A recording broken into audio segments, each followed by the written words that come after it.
Ei pessoal, vamos lá? Vamos dar continuidade à nossa correção? Número 1. O período entre as duas guerras mundiais foi marcada por. Tenho certeza que vocês acertaram. É letra A. Crise do capitalismo, do liberalismo e da democracia e polarização ideológica entre fascismo e comunismo. Você vai observar que todas as outras atividades estão erradas. A letra B fala assim, olha, sucesso do capitalismo. Pô, foi uma crise, né? Então não teve sucesso. A letra C fala assim, estagnação das economias socialistas, aliança entre Estados Unidos e União Soviética. Nunca houve aliança entre esses dois países. Depois da Segunda Guerra Mundial vai gerar ainda a Guerra Fria, né? Letra C, estagnação. Isso que eu falei. Letra D, prosperidade das economias capitalistas. Não foi um momento de prosperidade. Então, facilmente a gente observa aqui que é a letra A, né? Número 2. O nazismo e o fascismo surgiram. A gente viu que nazismo e fascismo surgiu no período entre guerras, né? No período entre guerras. E eles começaram a combater o quê? Ao socialismo, comunismo e as políticas adotadas nos Estados Unidos. Qual que era a política adotada? Do liberalismo econômico, né? Aquele capitalismo e tal. Então, olha o que diz o número 2. O nazismo e o fascismo surgiram. Letra A. Do desenvolvimento de partidos nacionalistas com pregações em favor de executivo forte, totalitário, com o objetivo de solucionar crises generalizadas diante da desorganização surgidas após a Primeira Guerra Mundial. É a questão que mais está correta. As outras estão erradas. Você vai visualizar claramente. A letra B fala assim, olha, da esperança de conseguir estabilidade, não. Letra C, com a instituição do parlamentarismo na Itália, agregando partidos populares, nada disso, né? Então a letra A aí é que mais responde. Questão número 3. A ascensão de Hitler ao poder no início dos anos 30 ocorreu, letra D, a partir de sua convocação pelo presidente Hindenburg para chefiar uma colisão governamental. Foi assim que ele foi convidado, não é, para assumir o poder. Questão a próxima é a número 4. A número 4, pessoal, tem lá 1, 2, 3, 4, aí fala, número 1, ao contrário das velhas organizações que vivem fora do Estado, os nossos sindicatos fazem parte do Estado. Número 2, defender os produtores significa combater os parasitas do sangue em primeiro lugar e os socialistas, e os parasitas do trabalho, que podem ser burgueses ou socialistas. 3. Mesmo neste momento, tem a sublime esperança de que um dia chegará a hora em que essas tropas desordenadas se transformarão em batalhões, os batalhões em regimentos e os regimentos em divisões. E 4.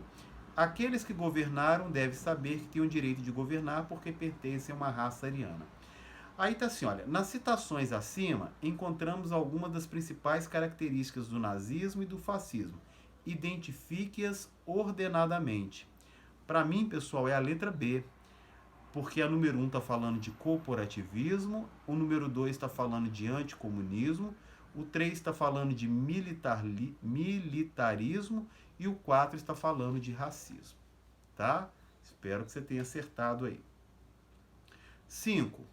No período entre guerras, as dificuldades econômicas e sociais geradas pela crise do capitalismo, somadas às consequências da Revolução de 1917, constituíram um quadro em que se revelavam descontentamentos com a situação vigente.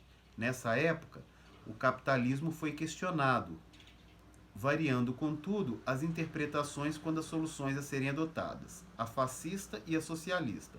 Porém, ambos tinham em comum a oposição. O que eles tinham oposição? Ao Estado liberal. Ok? Ao Estado liberal. Letra A. 6. Explique com suas palavras os motivos que levaram à crise de 1929. Você vai trabalhar, minha gente? Isso tem lá no livro, mas lembrando da crise da superprodução, né? Durante a Primeira Guerra Mundial, muitas empresas começaram a se instalar nos Estados Unidos e começaram a produzir muito. Então você vai ter o mercado interno, né, utilizando o mercado externo, principalmente porque aqueles países, vendendo para aqueles países que estavam em guerra. Depois da Primeira Guerra Mundial, começa a haver saturação, tanto internamente quanto externamente, porque os países eles passam a deixar de comprar dessas empresas americanas, porque eles começam a se reorganizar economicamente, né? Começa a sobrar produtos, as empresas começam a fechar, aquele envolvimento nas bolsas de valores, tudo que a gente falou, é o que você vai colocar aí na sua questão número 4, tá? É a crise da superprodução, tá? A crise de 1929 está ligado à superprodução, tá? Nós já falamos muito sobre isso aí. Qualquer coisa você volta nos vídeos lá que eu já mandei para vocês, tá? E volta a ver lá, sem problema. Quais foram as medidas tomadas pelos americanos para conter a crise de 1929, né? Então, é aquela política adotada pelo governo Roosevelt, chamado de Novo Acordo, né? O que ele fez? Obras públicas, diminuição da carga horária de trabalho, aquelas coisas todas que a gente viu lá. Essas foram as medidas tomadas pelo governo americano na época para tentar conter a crise de 1929. Tá legal? Beleza, nós já trabalhamos sobre isso. Agora vamos pegar, pessoal, as questões sobre a Segunda Guerra Mundial, não é? Essas aqui a gente não viu ainda, então nós temos que ter mais cuidado. Vamos lá, número 8. Quais os países foram invadidos pela Alemanha antes do início da Segunda Guerra Mundial? Você sabe que a Segunda Guerra Mundial, como eu expliquei para vocês há pouco no vídeo anterior, vocês sabem que a Segunda Guerra Mundial, ela iniciou-se com a invasão da Polônia. Então, quais foram os países que foram invadidos pela Alemanha antes de iniciar a Segunda Guerra Mundial? Ou seja, antes de invadir a Polônia. Então, nós temos, pessoal, a Renânia, nós temos a Áustria, nós temos os Sudetos da Tchecoslováquia, nós temos a Tchecoslováquia e depois a Polônia. Com a invasão da Polônia, dá início à Segunda Guerra Mundial. Beleza? Número 9. O que ficou determinado pela Conferência de Munique? A Conferência de Munique foi aquela conferência que os países se organizaram para discutir sobre os Sudetos da Tchecoslováquia, que eles pegaram os Sudetos e deram para o Hitler, tá? Ali que ficou estabelecido pela Conferência de Munique. Isso tá lá, quer ver? Olha, isso tá lá na página 110, que fala assim, olha, sem a intenção de entrar em uma nova guerra contra alemães, os governos da França e da Grã-Bretanha reuniram-se com os alemães e italianos na Conferência de Munique, em setembro do mesmo ano. Ao final das negociações, a Alemanha conseguiu um acordo que permitiu a anexação dos Sudetos. Então, o que é mais interessante é que a pessoa mais importante nesse momento, porque o território pertencia ao seu país, né, que era o representante da Tchecoslováquia, ele não foi convocado a estar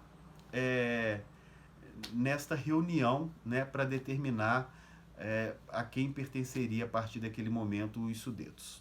Tá legal? Então isso que ficou determinado lá na Conferência de Munique. E por último, o que se estabeleceu pelo Pacto Molotov-Ribbentrop.